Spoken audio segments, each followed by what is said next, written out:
Today we're continuing our conversation about how to create an evangelistic culture in your church. Last time we went through the first 3 points. Now we'll go through points 4, 5, and 6. And again, all these things are things you could possibly do. You may not be able to do all of them, but think about what would work in your culture. Number 4 is this, that people need to have a face in their heads. A whole lot of us agree with the idea that we should be evangelistic. We should share our faith, but it's just a general agreement idea. Yeah, you're right, we should.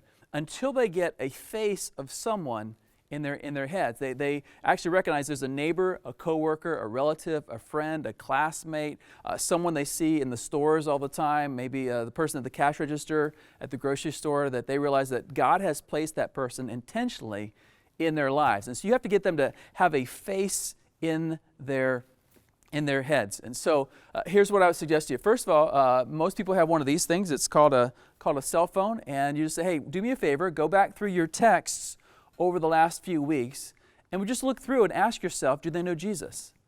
Do they have a church home? And if they don't have a church home and don't know Christ, or either one, could it be possible that God wants you to invite them to join you for church? Or you could have them think through their neighborhood. It could be, think about the 3 neighbors to the right, the 3 neighbors to the left, the 3 neighbors across the street. And do they know Jesus? Do you know where they are spiritually?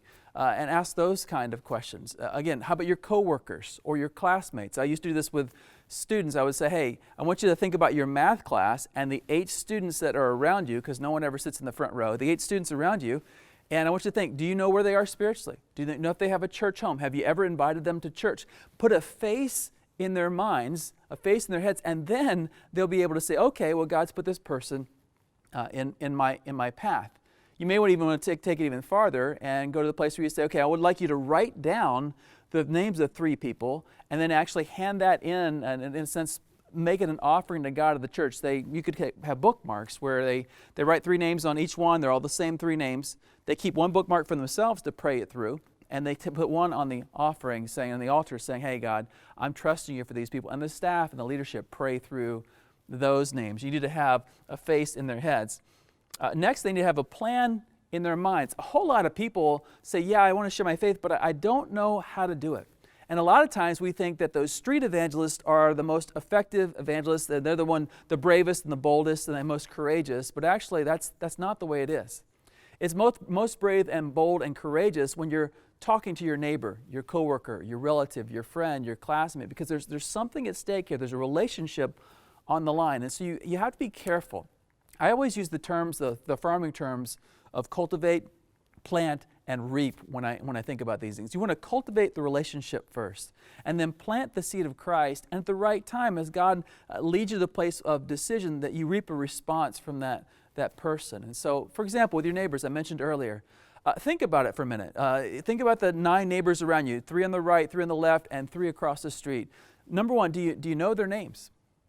Do you know their names? And if you don't, then you're going to start cultivating relationship. You're going to go across the street and, hi, my name is Scott, and I'm your neighbor, and I'm sorry, I've forgotten your name. What is your name? Second, maybe it's, hey, have they ever been to your house? If they've never been to your house, then you still are in the cultivating stage. If you haven't been in their home, it's still in the cultivating stage. And so maybe you invite them over or do something together as a couples or as groups or as individuals, but you come together cultivating relationship. And do they know you're a Christian? Do you know where they are spiritually? And maybe have, as part of the planting of the seed, share something about your life, about the fact that you go to church, about the fact that maybe it's you pray at dinner, something that help you plant the seed of Christ in their lives. I know my wife's really good about this. She actually simply talks about her Bible studies that she's studying with friends. When people ask, hey, what was that group that came over to your house the other day? Oh, we have a Bible study there. We're doing this. And we just have a conversation. She acts like Christ is a normal part of her life, which he is. Most of us shy away from that, but you don't have to if you've already cultivated relationship.